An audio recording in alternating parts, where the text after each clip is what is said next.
All right, so the guided practice here, in case you got stuck on anything, let's start with number one. So on number one, we started with 18x cubed over 4x to the fourth minus 12x. So remember, we got to factor first. We can't start reducing yet because we're not allowed to reduce a monomial with a binomial. All right, it doesn't matter that 18 and 12 can both be divided by 6. The 12 is part of a binomial, the 18 is part of a monomial. So first we're going to factor. On the bottom, I can take a 4 and an x out of both these. So let's take out the 4 and the x, leaving me with x cubed minus 3.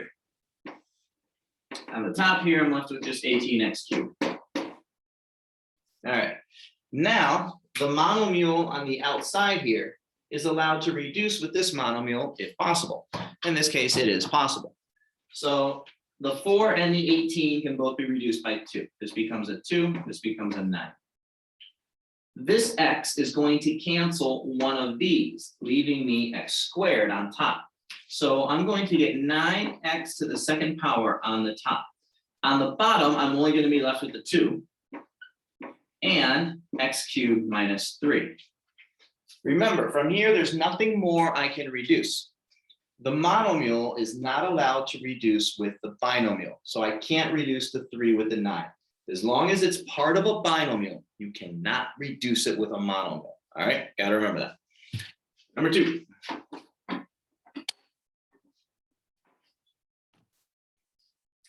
Let's say I've got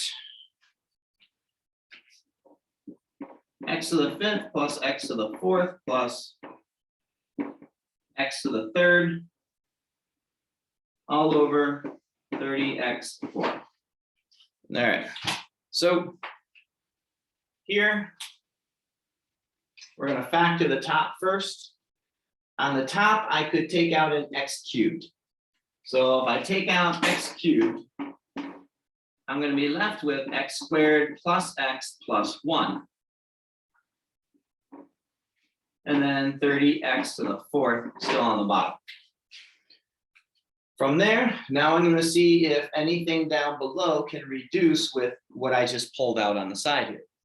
So my x cubed, so this is going to cancel with my x down here. Remember, since it's to the 3rd power, it literally means there are 3 x's. Or if you remember from law of exponents, we learned that when we're dividing with our exponents again, I cancel the smaller one. And then I'm going to take it, I'm going to come down here and subtract it from this one. So now I'm going to be left on the bottom with 30x. And on the top, I just have x squared plus x plus 1. And that would be it. Nothing more we can reduce.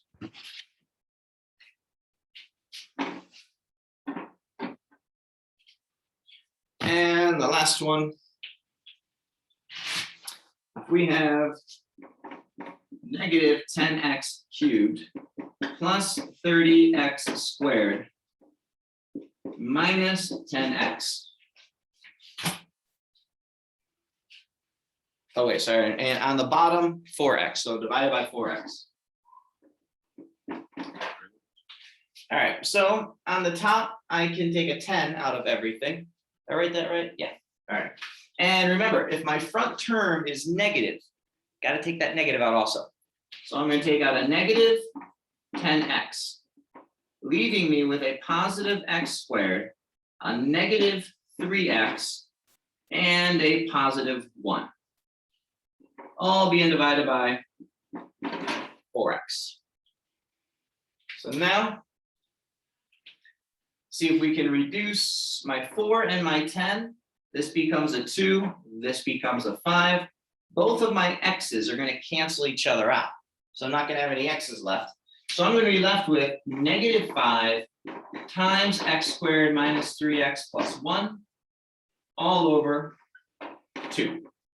And that's going to be the final answer. There's nothing more we can reduce from that.